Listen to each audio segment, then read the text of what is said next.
Let's begin by a very simple and clean idea of composition.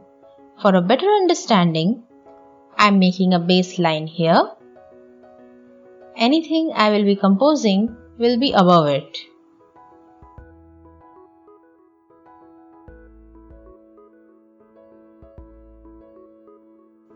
Let's say this is our subject and only single placed in center.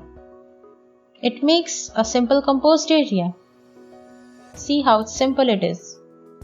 Now let's see another one.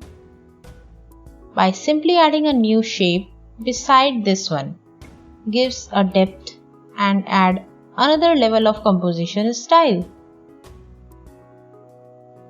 And to level up this style, I'm adding completely different shape or design, you can say. And this create more complexity and add richness to your earlier composition. See how step by step it is getting its intricacy. It's getting very interesting. So let's have another example of composition. Here I am playing with single object of same size and design, but increasing its number makes an exciting composition, as you can see.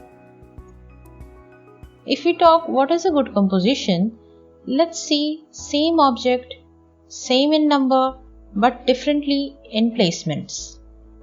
So here in first case, we are having 3 subjects placed in same line at an equal space, but this create no depth.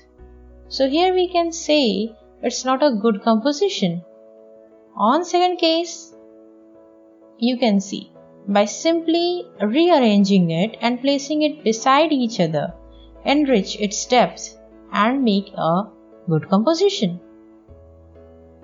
And at last, I am showing how simply adding different shapes, like someone is long, some is short, some is composed, some is circle, and placing it nearby makes it an entirely good, interesting composition.